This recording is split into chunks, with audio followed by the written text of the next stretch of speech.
All right, so this is a 2-minute chart. And before I even get into this is not a trade entry and this is not a trade exit. Okay, if you look at the shape of these arrows, okay, I'm not trying to defraud you. I'm not trying to fake something. I'm not trying to pretend that I took this trade. Okay, I did not do it. I'm just showing you graphically, this is how you would have your chart. So if you want to journal things after the fact, what you want to do is you have your chart set up like this, and you have an order block, the down close candle prior to this move up here, and then we drop after a consolidation into the fair value gap right there. Right here is where I tweeted. Look at this fair value gap. So price was here. That was the moment of the tweet, and then up to here it delivers. So the pattern is this. Okay.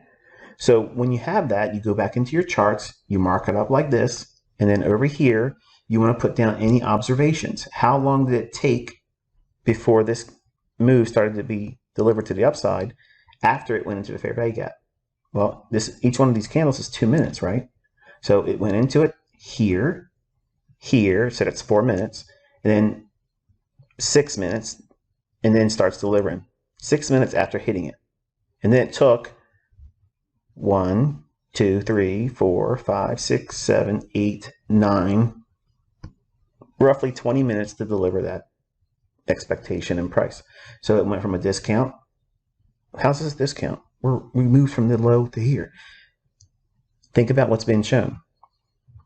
We are above the New York midnight opening price. So the market dropped down to a discount, creating the low of the day. Now we're above this opening price, and we're going into lunch. Here is the New York session lunch hour.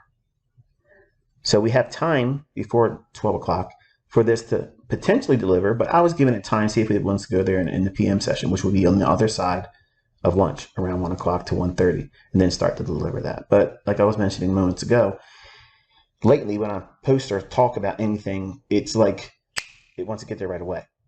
So again, make of it what you want. But after you have your annotations on your chart, you want to basically put down any observation that you notice, but you want to phrase it in such a way like you saw this in advance.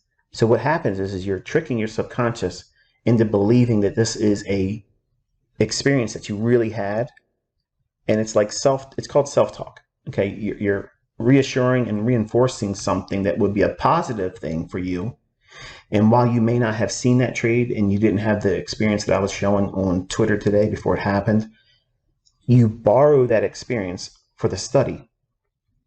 But in your journaling, your chart would look like this, okay? And then you would fill in these little areas where it would draw on your observations, the things that you saw come to fruition, and never try to put anything negative in it. Don't say, I wish I would have saw this, or I was foolish and I didn't see this unfold and I missed another trade, or I'm never going to get this. This is frustrating.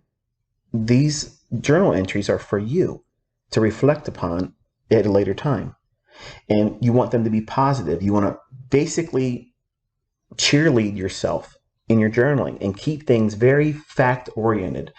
Everything is a matter of fact. And you want to phrase it like you saw it beforehand. And over time, how much time I don't know, but when you do this for weeks and months, maybe half a year or so, certainly by the first year of doing it, you will have tricked your brain into having all of this pseudo experience. The benefit of this, because you're logging the chart and making it look like this and retaining it and then referring back to them each weekend, looking at the previous week, looking at the previous month, and just scrolling through your charts and reading your annotations. Yes, it's laborious. Yes, it takes time. Yes, it is boring in the beginning, but when you start learning to see these things form live, then you'll understand the benefit of having done it, because this is how you get it. Nothing else gives it to you. Watching my videos will not do it for you. You have to be in here doing this part. If you fail under my tutelage, it's because you don't do this. Okay? This is where everybody that fails starts their tailspin into failure. They don't want to do this stuff. They're like, I ain't doing that. I ain't got time for that. Well, then you don't want to succeed. because I'm telling you, there's no shortcut around it. You will do this or you will fail. Period. End of story. Have a nice day.